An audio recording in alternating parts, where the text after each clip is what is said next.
British အားလုံးပဲမင်္ဂလာပါရှင်ကျမတို့ channel လေးပြန်လည်ကြိုဆိုလိုက်ပါရှင် British Today Crowd ဆက်ပေးမယ်သတင်းကြောင်းတွေကတော့အသက်50ကျော်အရွယ်လူပြိုကြီးခက်စီတူရဲ့မင်္ဂလာသတင်းတွေပဲဖြစ်ပါရီမင်္ဂလာပါ British ကျွေးမြန်မာရုပ်ရှင်လောကရဲ့ထိပ်တန်းမင်းသားသူဖြစ်သူ Academy ခက်စီတူဟာတွားဖက်ဆိုင်ရာစီတက္ကသိုလ်ကနေဘွဲ့ရရှိထားတဲ့ဆရာဝန်တူဖြစ်တော်လည်းပဲအနုပညာလောကတွေဆက်စုနေများစွာတိုင်အောင်မြင်မှုထိတ်သိမ်းနိုင်တဲ့သူဖြစ်ပါရီ1990ပြည့်နှစ်များနောက်ပိုင်းမှာအနုပညာလောကသို့စားတင်ရောက်ခဲ့ပြီးဗီဒီယိုနဲ့ရုပ်ရှင်စကားပေါင်းများစွာတွင်ဟာသာအလွန်အကျဉ်းစားတဲ့ဇာတ်ရုပ်မျိုးစုကိုပြပြစွာတရုပ်ဆောင်နိုင်ခဲ့တဲ့သူဖြစ်ပါရီ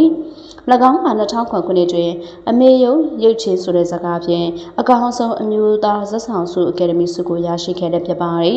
အနုပညာအလုပ်များအပြင်မြေတားသင်္ကဟအဖွဲ့ကိုဦးဆောင်ကမြန်မာနိုင်ငံအနှံ့တွင်လည်းဘာသာရေးနဲ့လူမှုရေးပရိသတ်လုပ်ငန်းများကိုတက်ကြွစွာလှုပ်ဆောင်နေတဲ့သူလူလည်းဖြစ်ပါရီအနုပညာလောကမှာဆယ်စုနှစ်များစွာလူပြိုကြီးဖြစ်ရပ်တည်ခဲ့တဲ့တရုတ်ဆောင်ခက်စစ်တူကတော့အသက်56နှစ်အရွယ်မှာသူရဲ့ဘဝလက်တွဲပေါ်သူတို့သမီးလောင်းလေးကိုဗြိတိန်ရဲ့အခြေမှာရှာပြလာခဲ့ပြီးဖြစ်ပါရီ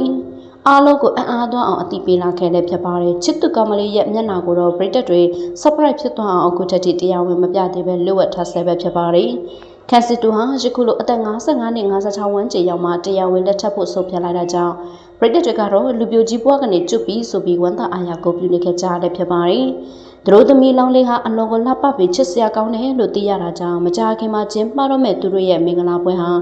နုပညာလောကမှာအစည်းအကားဆုံးနဲ့အထူးခြားဆုံးပွဲတစ်ခုဖြစ်လာအောင်မှာတော့အတိအကျပဲဆိုပြီးအားလုံးကရင်ခုန်စိတ်လုံးရှာစွာနဲ့စောင့်မျှော်နေခဲ့ကြပြီးဖြစ်ပါရီ